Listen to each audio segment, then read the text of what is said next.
Modul 3 menjelaskan bagaimana kajian risiko perubahan iklim dilakukan dan penggunaannya dalam pengambilan keputusan kebijakan.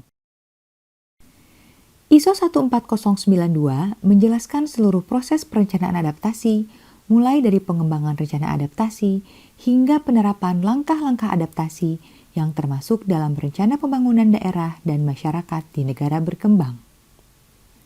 Panduan ini juga menjelaskan tentang tantangan perencanaan adaptasi di daerah dan bagaimana mengatasinya. Pada modul 4 juga akan disampaikan studi kasus di Jepang tentang pengambilan kebijakan dan mobilisasi sumber daya untuk menerapkan langkah-langkah adaptasi guna mengatasi risiko yang sejalan dengan ISO. Pembelajaran yang diperoleh dari ISO 14092 akan membantu memahami proses dan kerangka yang diperlukan untuk mengembangkan dan mengimplementasikan rencana adaptasi perubahan iklim di kalangan pemerintah daerah dan masyarakat daerah. ISO 14092 meliputi pemerintah dan masyarakat daerah. Modul 4 akan difokuskan pada pejabat pemerintah daerah dan petugas pengembangan masyarakat. Sementara berfokus pada 3 komponen inti ISO 14092, yaitu pra-perencanaan, perencanaan adaptasi, dan pelaksanaan adaptasi yang termasuk dalam rencana adaptasi daerah. Modul 4 juga akan fokus pada informasi yang informatif, praktik terbaik, dan faktor-faktor yang relevan untuk pemerintah daerah dan masyarakat. Informasi lebih rinci dan spesifik tentang bab 1-4, bab 9, dan bab 10, dan bab 6 pengkajian dampak perubahan iklim dari ISO 14092 disampaikan pada modul 2 dan 3. Para peserta diharapkan dapat melakukan pendekatan kepada otoritas anggaran dan lembaga-lembaga donor dengan logika yang kuat untuk mengambil tindakan adaptasi dengan membandingkan situasi aktual di lapangan dan belajar melalui ISO 14092. Untuk mencapai hal ini, modul 4 akan mengutip kesuksesan kasus-kasus lokal di negara-negara lain, juga faktor-faktor pembelajaran yang relevan. Para peserta juga diharapkan untuk memanfaatkan wawasan ini dan berbagai alat yang tersedia untuk mengkonsolidasikan kapasitas dan memobilisasi sumber daya dalam penerapan langkah-langkah adaptasi. ISO 14092 menggambarkan keseluruhan proses perencanaan adaptasi di lingkup pemerintah daerah dan masyarakat lokal, mulai dari mengembangkan rencana adaptasi hingga menerapkan langkah-langkah adaptasi di dalamnya. Buku ini juga menyajikan panduan bagi pemerintah daerah dan masyarakat tentang bagaimana mempersiapkan diri menghadapi ancaman dan risiko terkait. Bagian 2 dari pelatihan ini akan memperkenalkan apa yang harus dilakukan pemerintah daerah untuk mempersiapkan langkah 1, yaitu untuk mengembangkan rencana adaptasi daerah. Bagian ini berkaitan dengan bagian 2 dari modul 2, langkah 1 pra-perencanaan. Isi dan alur langkah ini sama ketika menyusun rencana adaptasi di tingkat lokal. Oleh karena itu, prioritas pertama adalah mengidentifikasi status terkini dari lokasi administrasi yang dikaji, kemudian memahami situasinya sebelum persiapan perencanaan adaptasi. Pemerintah daerah seringkali memiliki anggaran yang terbatas dan kesulitan untuk menyediakan staf yang memadai. Oleh karena itu, pada kondisi sumber daya yang terbatas, alternatif lain harus dipertimbangkan. Seperti yang akan dijelaskan lebih rinci pada modul 5, terdapat banyak perangkat gratis dan tersedia untuk umum yang dapat digunakan dalam perencanaan adaptasi. Dalam beberapa kasus, pemerintah daerah juga perlu menggunakan perangkat tersebut untuk membangun logika saat melakukan penilaian dampak dan sebagainya. Tentu saja ini dapat dilakukan oleh pejabat pemerintah daerah sendiri, tetapi dapat bermanfaat juga melalui untuk bekerja sama dengan ahli atau akademisi yang mungkin tidak memiliki keahlian langsung dalam masalah adaptasi di sektor tertentu. Apabila Kotamadya memiliki universitas atau lembaga penelitian di wilayahnya, kolaborasi dengan peneliti sangat dimungkinkan. Pemerintah daerah dapat mempertimbangkan dan menggabungkan berbagai alternatif yang tersedia untuk adaptasi. Pemerintah daerah perlu membuat rencana adaptasi yang bertujuan menghindari dan meminimalkan kerugian dan kerusakan yang disebabkan oleh perubahan iklim. Dalam konteks ini, Poin-poin utama yang dijelaskan dalam ISO 14092 adalah konsistensi dengan rencana lainnya. Apa yang dibutuhkan tim untuk mengembangkan perencanaan adaptasi? Bagaimana bekerja dengan pihak lain yang berminat? Mari kita perhatikan poin pertama. Bagian 2 dari modul 2 menunjukkan integrasi horizontal. Penting untuk mengintegrasikan tindakan adaptasi di sektor yang bersangkutan. Hal yang sama juga berlaku pada rencana adaptasi daerah, yang harus dikoordinasikan dengan rencana lain yang dikembangkan di masing-masing sektor, sehingga tidak berdiri sendiri. Proses inilah yang disebut pengarusutamaan. Apabila rencana pengurangan resiko bencana daerah dibuat tanpa mempertimbangkan rencana daerah lainnya, termasuk rencana pembangunan daerah di sektor lain, maka akan kurang efektif. Oleh karena itu, konsistensi dan keselarasan antar rencana pembangunan penting untuk dimiliki. Misalnya, pengembangan rencana tata guna lahan tidak boleh melibatkan ruang hunian baru yang mencakup wilayah yang diperkirakan berisiko banjir sungai akibat perubahan iklim. Hal yang sama berlaku ketika pembaruan paket sektor berikutnya. Apabila rencana sektor yang mengabaikan perakiraan masa depan dikembangkan, potensi bencana yang akan datang dapat sangat merusak daerah tersebut, sehingga memerlukan investasi rekonstruksi yang sangat besar dari pemerintah daerah. Oleh karena itu, selain memahami kebutuhan setiap sektor, memasukkan rencana adaptasi ke dalam proses perencanaan sektor juga penting. Selanjutnya, slide ini menunjukkan siapa yang harus melakukan apa yang harus dilakukan dan sampai seberapa jauh pejabat pemerintah daerah dapat membuat perencanaan adaptasi. Mari kita perhatikan langkah demi langkah. Pertama, perlu untuk mengidentifikasi orang-orang penting dan keahlian dari berbagai pihak dan membentuk tim yang terdiri dari orang-orang tersebut. Memahami peran dan tanggung jawab dasar setiap tim juga penting. ISO 14092 menjelaskan bahwa ketika mempersiapkan perencanaan, 2 tim perlu dibentuk. Dalam deskripsi ISO misalnya, sebuah badan seperti Komite Adaptasi Perubahan Iklim yang terdiri dari wali kota dan kepala departemen dianggap sebagai tim pembuat keputusan inti. Sekretariat serta para narasumber secara korektif disebut sebagai tim fasilitasi di tingkat kota. Namun, di daerah pedesaan di mana sumber daya terbatas, akan sulit mendapatkan anggota yang memiliki keahlian yang tepat. Oleh sebab itu, penting untuk membangun sistem kerjasama dan berkolaborasi dengan universitas-universitas lokal dan lembaga-lembaga penelitian lainnya, LSM, perusahaan, dan anggota komunitas lokal. Tim pembuat keputusan inti memiliki kewenangan pengambilan keputusan saat menyiapkan rencana yang harus dipertanggungjawabkan. Mereka juga bertanggung jawab mendukung pihak-pihak yang berkepentingan dan memobilisasi sumber-sumber keuangan.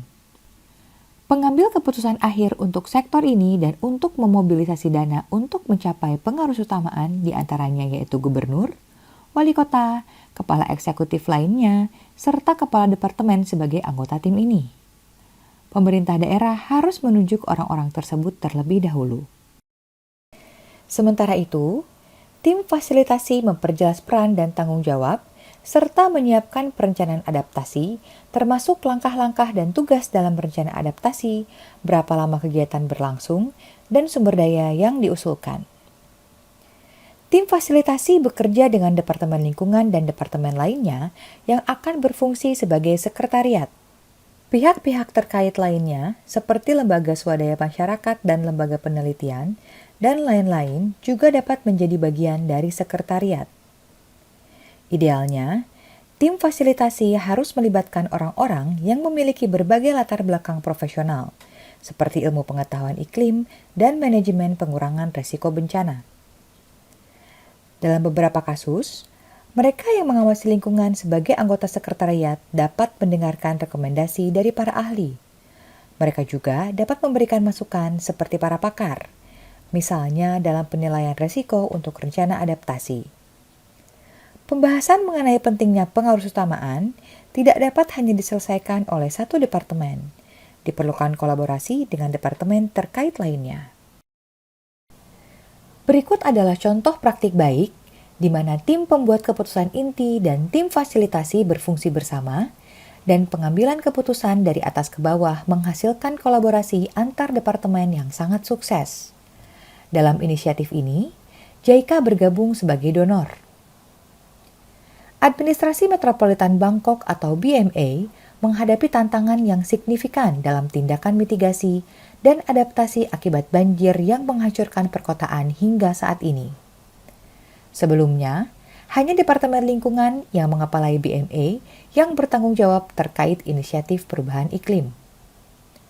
Namun, menyadari bahwa penanggulangan perubahan iklim sebagai masalah lintas sektor dan perlunya langkah-langkah yang memerlukan kerjasama dengan departemen lain, Gubernur Pemerintah Metropolitan, Kepala Departemen, dan pejabat senior lainnya memutuskan untuk membentuk organisasi lintas departemen yang dipimpin oleh Dinas Lingkungan Hidup. Hal ini membuka jalan untuk mendorong kerjasama antar departemen, mengembangkan sistem implementasi yang melibatkan organisasi terkait di luar BMA, dan merumuskan rencana yang konsisten dengan kebijakan nasional. Akhirnya, Rencana Induk Perubahan Iklim Bangkok 2013 sampai 2023 selesai dan disetujui. Di dalamnya, Departemen Lingkungan, Departemen Drainase dan Pembuangan Kotoran, Departemen Pemadam Kebakaran, dan Departemen Strategi dan Evaluasi telah mempelopori upaya untuk mendorong langkah-langkah adaptasi dengan melibatkan departemen yang lebih luas seperti pariwisata. Kerjasama antar departemen sangat penting untuk mensukseskan langkah-langkah adaptasi. Rencana adaptasi daerah tidak diselesaikan oleh pemerintah saja. Penduduk, individu di sektor swasta, dan lain-lain adalah korban dari bahaya terkait cuaca dan pelaku untuk mengantisipasi kerusakan. Keterlibatan para pihak ini mulai dari tindakan jangka pendek seperti evakuasi hingga inisiatif jangka panjang seperti pembelian tanah. LSM bertugas mewakili tim fasilitasi untuk mengatasi permasalahan yang sulit ditangani oleh pemerintah. Langkah-langkah pengendalian banjir dan logistik kota-kota di sekitarnya seringkali saling mempengaruhi, sehingga dimungkinkan adanya mekanisme berbagi sumber daya yang dapat digunakan untuk tindakan adaptasi.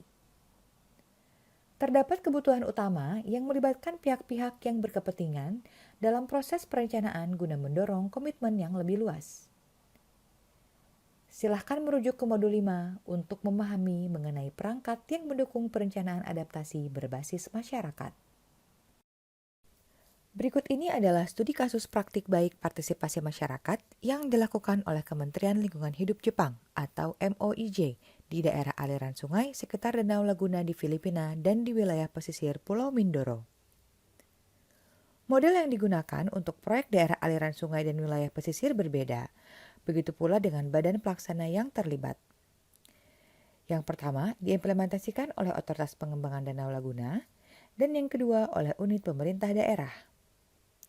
Namun, dalam dua kasus tersebut, pihak yang berkepentingan mendiskusikan masa depan yang diinginkan di daerah aliran sungai dan daerah pesisir dengan penduduk setempat yang terlibat, yang mendorong modifikasi lahan di wilayah.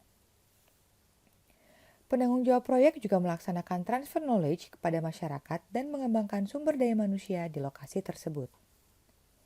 Dalam proyek-proyek tersebut, mereka juga membuat dan menyempurnakan pedoman operasional, mengadakan pertemuan dengan pemerintah daerah di lokasi percontohan, melatih pejabat pemerintah daerah, serta mendistribusikan pedoman operasional kepada peserta melalui media elektronik. Seperti yang telah disebutkan sebelumnya pada modul 3 dan 4, banyak pemangku kepentingan yang harus dilibatkan dalam pra-perancangan adaptasi yang dapat termasuk pihak-pihak yang tidak terbiasa dengan bidang perubahan iklim. Ketika pemerintah daerah dengan sumber daya terbatas menilai dampak perubahan iklim, penting untuk berbagi data proyeksi iklim dengan departemen lain sehingga mereka dapat mempertimbangkan risiko yang mungkin terjadi dan karakteristiknya di sektor masing-masing. Jika perlu, dapat diadakan sesi pembelajaran dan pertemuan untuk bertukar pandangan dengan setiap departemen sektor. Pada tahun 2010, Prefektur Nagano, Jepang, membentuk kelompok studi adaptasi yang terdiri dari 7 sektor dalam pemerintahan daerah, termasuk Departemen Manajemen Krisis, Departemen Pertanian, dan Departemen Pariwisata. Kelompok studi tersebut awalnya mengadakan sesi kajian untuk memastikan tingkat pemahaman di seluruh organisasi. Selain itu, lebih dari 100 orang menghadiri sesi studi, termasuk warga. Paket adaptasi yang ditampilkan di layar dibuat oleh pemerintah daerah, tetapi proses ini telah menghasilkan platform untuk komunikasi yang tidak hanya melibatkan pemangku kepentingan dari satuan tugas subkomite untuk setiap bidang, tetapi juga warga setempat. Mari kita tinjau bagian 2. Kunci dalam pra-perencanaan adaptasi daerah adalah memastikan konsistensi dengan rencana sektoral lainnya. Di sini, penting untuk membentuk tim yang tepat untuk perencanaan adaptasi dan melibatkan pihak-pihak yang berkepentingan, termasuk penduduk setempat. Ketiga poin inilah yang mendasari bagian 2 modul ini. Pada bagian selanjutnya, kita akan mengkaji apa yang perlu dilakukan oleh pemerintah daerah untuk mengembangkan rencana adaptasi setelah pra-perencanaan. Bagian 3 dari pelatihan ini akan memperkenalkan alat dan contoh yang dapat digunakan, serta contoh isi tabel dalam perencanaan adaptasi untuk kota madya lokal yang telah direncanakan oleh kota-kota lain di Jepang, selain fokus pada apa yang perlu dipertimbangkan ketika merencanakan adaptasi di daerah. Bagian ini berkaitan dengan modul 2, bagian 3, perencanaan untuk perubahan iklim yang berpusat pada mengidentifikasi langkah adaptasi yang potensial, menentukan ukuran adaptasi, pengambilan keputusan, rencana adaptasi daerah. Dengan mengingat poin-poin ini, perencanaan di wilayah administrasi sebagai langkah kedua adalah penting. Modul 3 menjelaskan tentang penilaian dampak. Berdasarkan hasil tersebut, perlu disusun rencana adaptasi, karena kebutuhan untuk melindungi kehidupan dan penghidupan masyarakat dari dampak bencana, baik saat ini maupun di masa depan. Pemerintah daerah dan masyarakat melakukan proses perencanaan adaptasi untuk mencapai tujuan tersebut. Untuk mengatasi kerentanan dan risiko yang telah diidentifikasi melalui penilaian dampak, dapat mempertimbangkan langkah-langkah adaptasi telah berhasil di lokasi lainnya. Terdapat 3 tipe tindakan adaptasi yang dapat diterapkan di daerah, yaitu adaptasi lunak atau soft adaptation, adaptasi abu-abu atau gray infrastructure, dan adaptasi hijau atau green infrastructure. Langkah-langkah adaptasi lunak seperti yang didefinisikan oleh ISO mengacu pada peningkatan kapasitas adaptasi seperti sumber daya manusia dan keuangan. Pada materi ini, misalnya perencanaan dan simulasi evakuasi yang telah disampaikan pada modul 2. Langkah adaptasi abu-abu, misalnya pembangunan infrastruktur sipil seperti tanggul dan teknologi. Lalu, bagaimana dengan langkah adaptasi hijau? Tindakan hijau adalah tindakan PRB berbasis ekosistem yang mengacu pada metode yang memanfaatkan sumber daya yang sudah ada di masyarakat dan mampu melakukan tindakan pencegahan yang efektif. Misalnya, hutan sebagai pengaman untuk mencegah tanah longsor dan pengendali banjir, serta melindungi tepian sungai dari erosi. Contoh lainnya adalah penggunaan topografi alami untuk membagi aliran air dan mengurangi daya rusak air dengan mengarahkannya ke batu besar. Ekosistem yang sehat membuat masyarakat tidak terlalu rentan, sebagai penjaga fisik yang mengurangi fenomena alam yang berbahaya dan mendukung mata pencaharian masyarakat seperti pasokan makanan dan sumber daya. Konsep ini disebut Eko-PRB dan merupakan langkah hijau. Penting untuk memanfaatkan secara optimal apa yang ada di wilayah tersebut dan memahami apa yang merupakan langkah-langkah adaptasi yang efektif. Dari langkah adaptasi lunak, abu-abu, dan hijau ini dapat diidentifikasi pilihan adaptasi yang sesuai.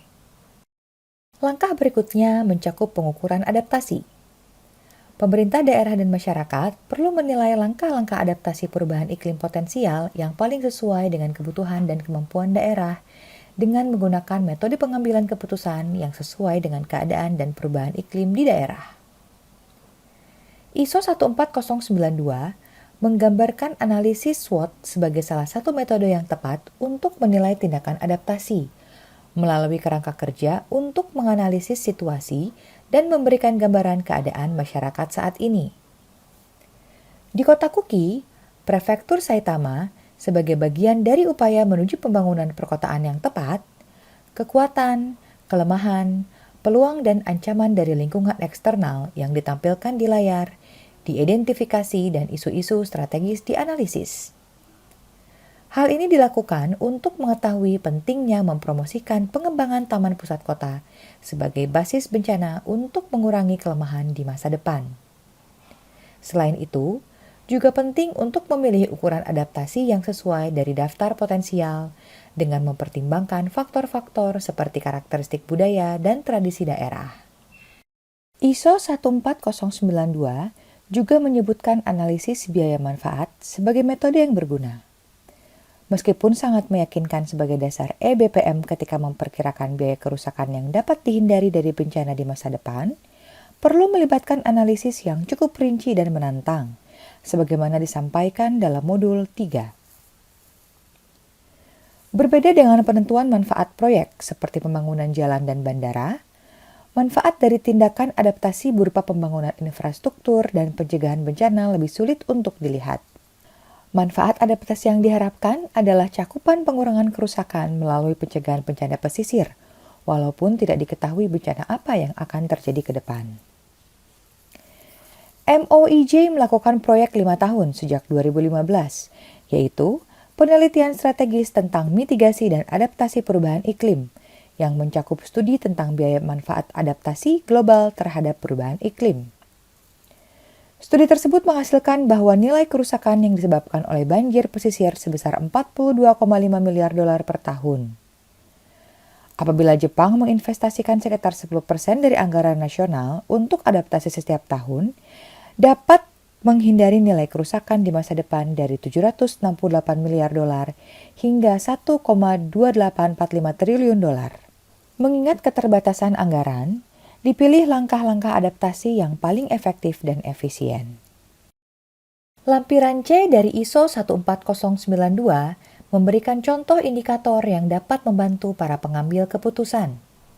Misalnya, indikator yang terkait dengan banjir mencakup jumlah orang yang mengungsi secara permanen akibat banjir, jumlah properti yang hilang per tahun karena banjir, dan jumlah tahun sejak penilaian risiko banjir dilakukan di kota-kota. Penting untuk merujuk indikator-indikator ini dan melibatkan pihak-pihak yang berkepentingan dalam proses pengambilan keputusan dalam pemilihan langkah adaptasi yang tepat. Lampiran A ISO 14092 menyediakan daftar isi untuk rencana adaptasi di 4 kota yang dipilih secara acak di seluruh dunia. Dengan membandingkannya, mengungkapkan bagaimana rencana adaptasi berbeda tergantung pada ukuran populasi, dari ratusan ribu di kota-kota besar seperti Vancouver, Kanada, hingga kota-kota kecil dengan populasi ribuan. Hal ini dapat menjadi acuan ketika menetapkan rencana adaptasi untuk wilayah administrasi Anda. Di kota yang terkenal secara internasional seperti Vancouver, pemerintah daerah dapat menyusun perencanaan sendiri atau mengalihkan perencanaan ke konsultan dengan isi yang lebih khusus. Kota Vancouver memiliki penduduk sekitar 600.000 orang. Sementara kota Metro Vancouver memiliki populasi keseluruhan sekitar 2,5 juta, dan Provinsi British Columbia yang mencakup kota Metro Vancouver di dalamnya memiliki populasi sekitar 4,5 juta. Jepang terbagi menjadi 47 prefektur. Salah satunya adalah Tokyo yang memiliki populasi 14 juta orang. Wilayah Kanto, yang juga termasuk Tokyo di dalamnya, memiliki populasi lebih dari 40 juta. Populasi dan luas wilayah Kanto di Jepang secara alami berbeda dari provinsi-provinsi Kanada, sehingga tidak dapat dibandingkan secara sederhana. Pada slide berikutnya, akan ditunjukkan beberapa contoh pemerintah daerah di Jepang yang membuat rencana adaptasi dari yang biasa hingga khusus. Modul 3 menjelaskan laporan penilaian dampak perubahan iklim Jepang. Mengacu pada laporan ini, setiap kota madya di Jepang sedang mengembangkan rencana adaptasi lokal. Kasus yang ditampilkan adalah prefektur Aomori di Jepang, yang mencontohkan rencana adaptasi standar. Secara keseluruhan, populasi prefektur telah menurun dari tahun ke tahun dan sekarang menjadi kota madya kecil dengan penduduk sekitar 1,2 juta jiwa. Di prefektur ini, Bahkan sebelum Undang-Undang Adaptasi Perubahan Iklim ditetapkan oleh pemerintah nasional pada tahun 2018, mereka memutuskan untuk mempromosikan tindakan adaptasi sebagai tindakan pencegahan di masa depan, termasuk memitigasi kerusakan saat ini dan di masa depan. Berdasarkan laporan penilaian dampak perubahan iklim Jepang, Omori telah mengatur dan memilih 38 subkomponen dalam 21 komponen dari 7 sektor target yang akan ditangani. Setengah dari total rencana mencantumkan manfaat yang diharapkan dari setiap area dan komponen, serta langkah-langkah adaptasi khusus. Menggunakan rencana adaptasi ini sebagai dasar, pada slide berikutnya akan diperkenalkan beberapa fitur unik dari kota madya lainnya di Jepang. Selanjutnya adalah contoh rencana adaptasi di Hokkaido, Jepang, yang memiliki 5,4 juta penduduk di dalamnya, atau kurang dari separuh populasi Tokyo. Walaupun demikian, dengan luas melebihi 83.000 km persegi, kawasan ini adalah prefektur terbesar yang terdiri dari sekitar 22% luas tanah Jepang dan berperan sebagai penyedia pasokan makanan. Beberapa tahun terakhir, Hokkaido mengalami gelombang panas yang belum pernah terjadi sebelumnya dan hujan deras yang memecahkan rekor, serta efek dan dampak perubahan iklim telah dirasakan di berbagai bidang, termasuk industri, ekosistem alam, dan kehidupan penduduk.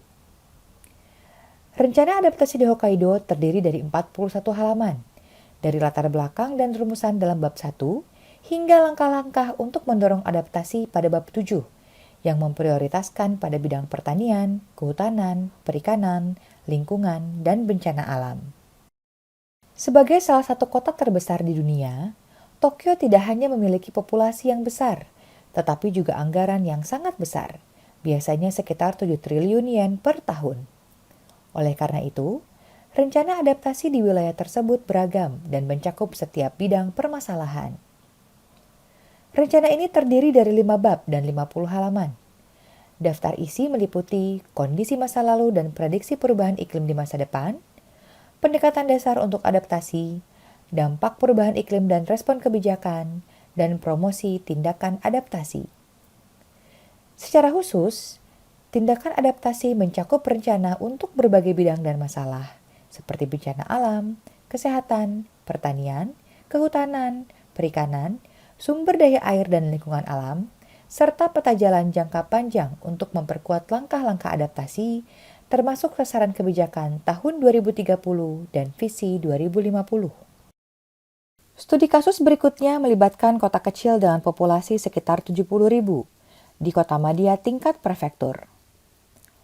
Kota Otawara di prefektur Tochigi terletak sekitar 150 km sebelah utara Tokyo. Meskipun tidak memiliki industri utama selain produksi cabai, rencana ini dirumuskan dengan tujuan untuk menciptakan kota di mana warga dapat hidup dengan tenang, karena dampak perubahan iklim semakin nyata dirasakan setiap tahunnya. Namun, kurangnya informasi dan data tentang dampak perubahan iklim di kota tersebut. Rencana ini disusun sebagai versi kosong yang menetapkan arah dasar. Namun demikian, rencana adaptasi setebal 19 halaman ini mencakup informasi tentang proyeksi perubahan suhu dan curah hujan di seluruh kota. Rencana tersebut akan direvisi segera setelah temuan ilmiah terbaru di wilayah tersebut telah disusun. Informasi proyek iklim diperoleh dari perangkat modul gratis yang akan disampaikan pada modul 5. Walaupun di kota kecil dengan anggaran dan tenaga kerja terbatas, rencana tersebut cukup bagus karena dengan jelas menyatakan bahwa semua departemen akan berkolaborasi untuk mempromosikan langkah-langkah adaptasi, bekerja dengan lembaga penelitian lokal, prefektur, dan pemerintah nasional. Berikut adalah 6 poin yang perlu dipertimbangkan ketika menyusun rencana adaptasi daerah. Poin pertama adalah pentingnya memastikan bahwa rencana adaptasi daerah diungkapkan dalam bahasa yang jelas dan mudah dibaca, sehingga dapat dengan mudah dipahami oleh semua orang. Poin kedua, mengingat dampak geografis bencana terkait cuaca yang seringkali luas, ruang lingkup rencana ini harus ditentukan terlebih dahulu.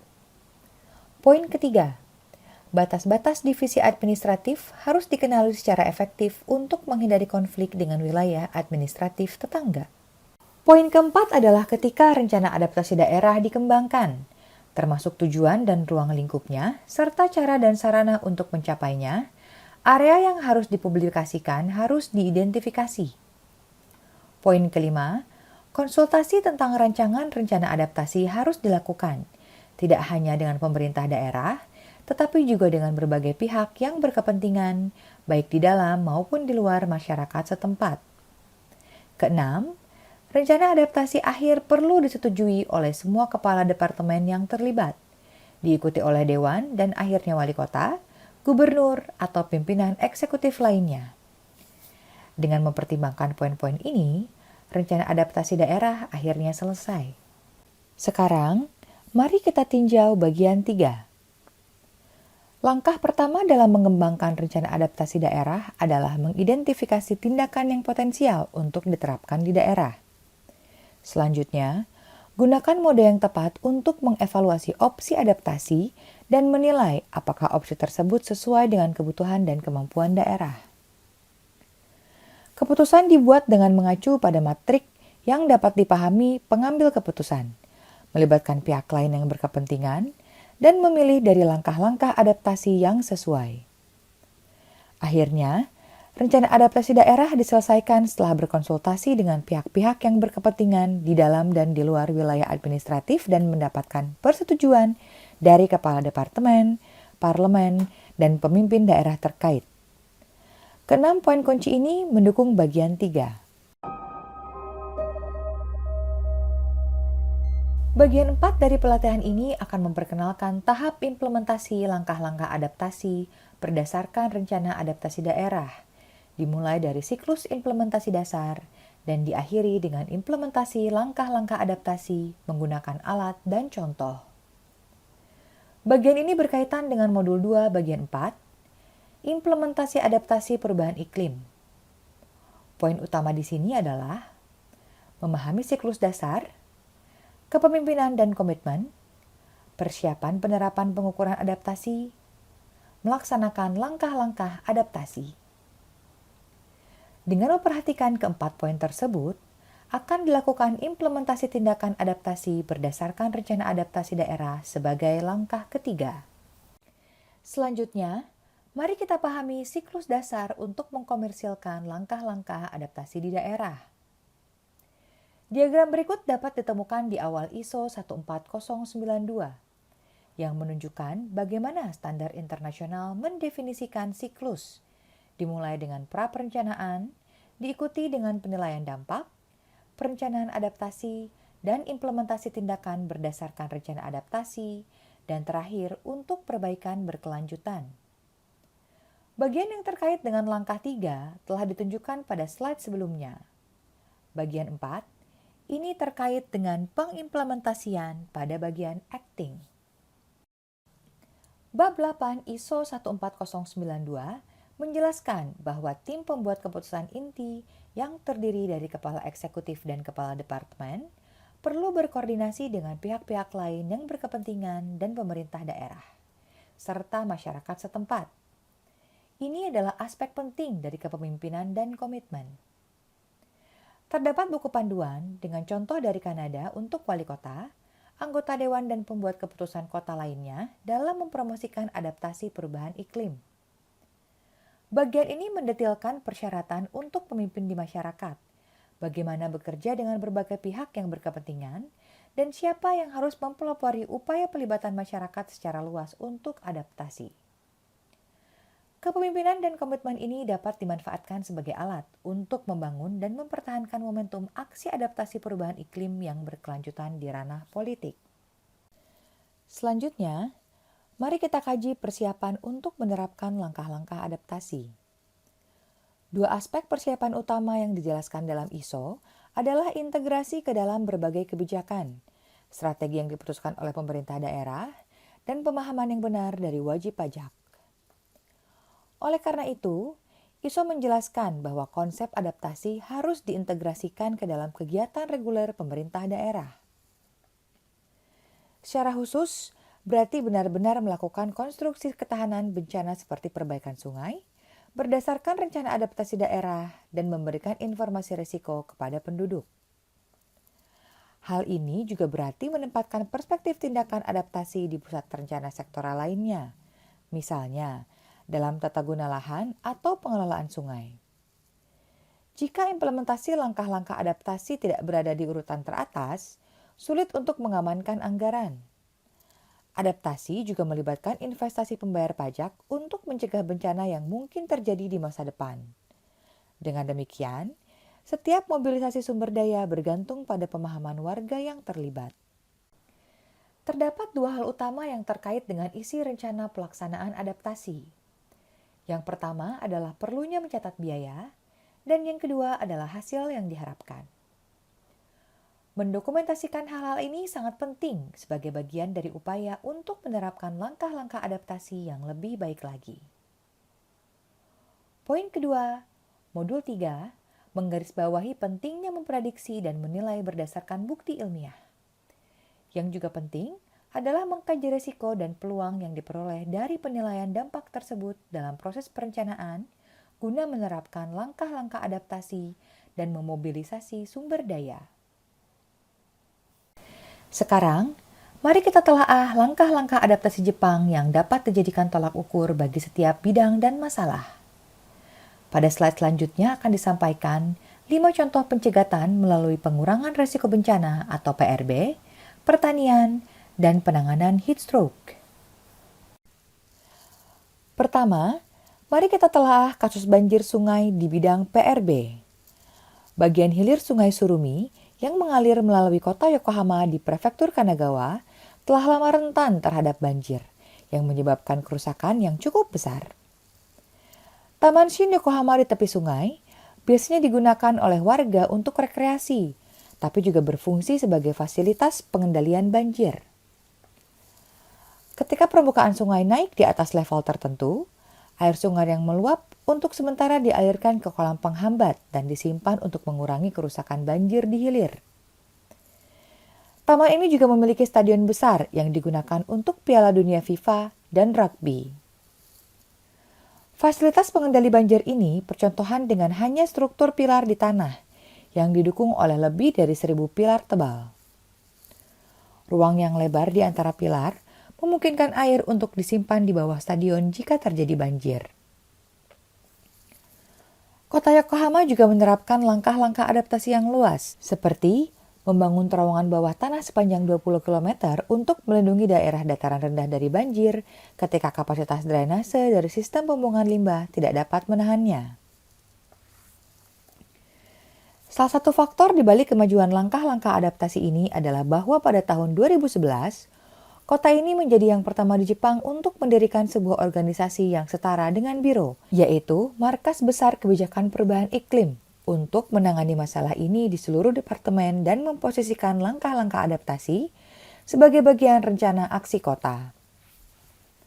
Selain itu, untuk meningkatkan kesadaran akan pentingnya adaptasi, Yokohama telah berupaya untuk menyebarkan informasi dan meningkatkan kesadaran secara lebih efektif melalui pembagian kuesioner dan penjaringan pendapat warga. Upaya ini mampu meningkatkan pemahaman warga terhadap potensi bencana dan penanganannya. Dengan demikian, Kota Yokohama telah mampu meningkatkan kesadaran warga yang juga membuka jalan untuk memobilisasi sumber daya secara lebih efektif. Dilanjutkan dengan studi kasus PRB kedua. Prefektur Saga telah mengembangkan dan menyempurnakan model presisi tinggi yang mampu mengevaluasi secara kuantitatif efektivitas tindakan adaptasi terhadap gelombang badai dan genangan banjir. Hal ini akan digunakan untuk pengelolaan PRB Prefektur Saga dengan mempertimbangkan iklim masa depan. Ruang lingkup rencana pengelolaan mencakup penegasan efektivitas langkah-langkah mitigasi bencana seperti penggunaan pompa drainase yang telah dipasang dan dapat membantu membuka dan menutup pintu air dengan lebih akurat. Pembukaan pintu air terlalu dini atau terlambat dapat menyebabkan lebih banyak kerusakan akibat banjir.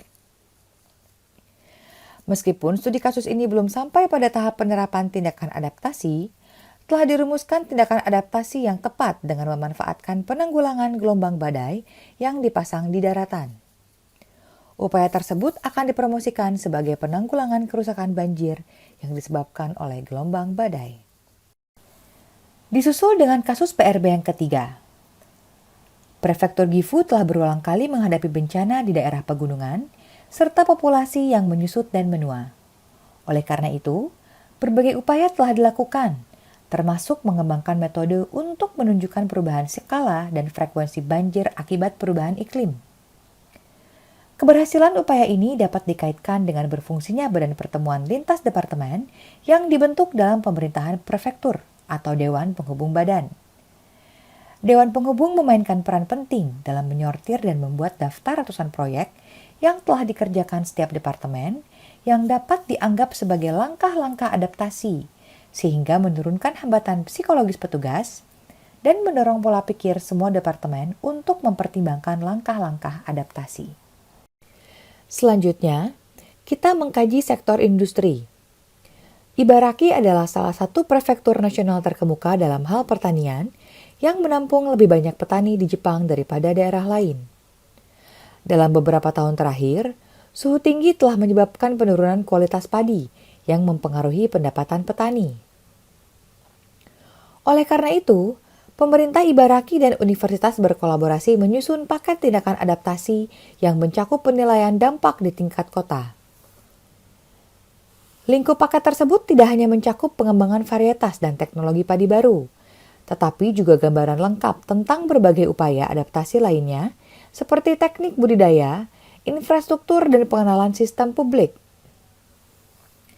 1 tahun setelah dimulainya proyek, pemerintah Ibaraki mempresentasikan paket tindakan adaptasi, termasuk pengelolaan pupuk dan air, serta memperkenalkan varietas yang toleran terhadap suhu tinggi yang sangat dipuji oleh para petani.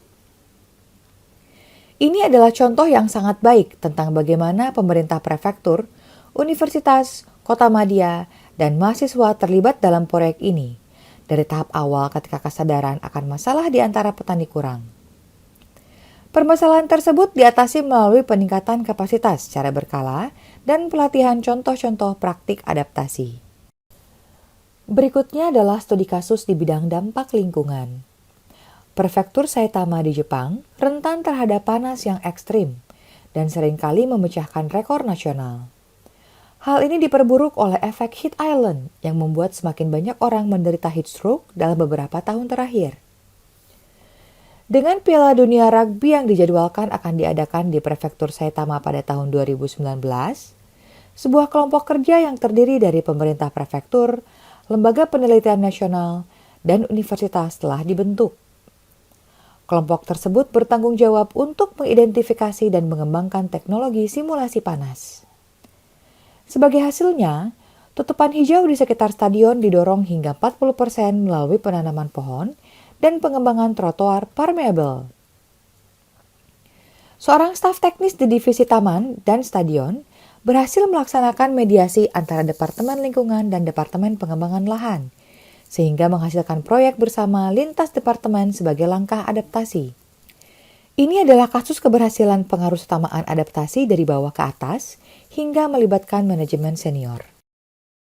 Sekarang, mari kita tinjau kembali isi bagian 4. Penting untuk dipahami bahwa pelaksanaan tindakan adaptasi daerah harus dilakukan langkah demi langkah, berdasarkan siklus dasar yang ditetapkan dalam standar internasional. Dengan pemahaman ini, tim pembuat keputusan inti akan berkoordinasi dengan pihak-pihak yang berkepentingan dan pemerintah daerah serta masyarakat setempat. Penting juga untuk mendokumentasikan masukan dan keluaran kegiatan, serta menilai resiko dan peluang untuk memobilisasi sumber daya secara menyeluruh. Menerapkan langkah-langkah adaptasi berarti mempertimbangkan tidak hanya sikap organisasi secara keseluruhan, tetapi juga menyebarkan informasi secara efektif dan meningkatkan kesadaran akan pentingnya adaptasi. Sebagai contoh, langkah-langkah adaptasi di Jepang yang menyebabkan sumber daya dimobilisasi.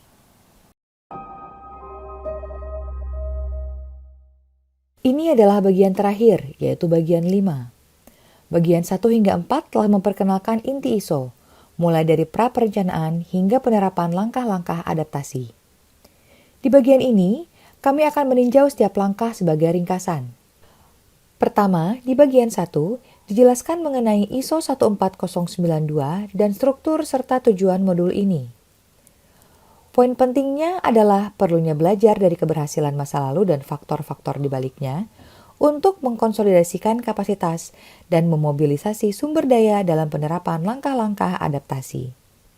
Pada bagian 2, peran pemerintah daerah dalam pra-perencanaan telah dijelaskan secara rinci. Dalam pra-perencanaan adaptasi daerah, penting untuk memastikan konsistensi dengan rencana sektoral lainnya, membentuk tim yang tepat untuk perencanaan adaptasi, dan bekerja dengan pihak-pihak yang berkepentingan, termasuk penduduk lokal. Bagian 3 memperkenalkan perangkat dan contoh yang mampu berfungsi sebagai tolak ukur bagi pemerintah daerah dengan sumber daya terbatas. Langkah pertama dalam perencanaan adaptasi daerah melibatkan identifikasi daftar adaptasi potensial di daerah tersebut dan menilai apakah sesuai dengan kebutuhan dan kemampuan lokal. Kemudian, dengan mengacu pada indikator-indikator informatif, membuat keputusan untuk memilih langkah-langkah adaptasi yang tepat.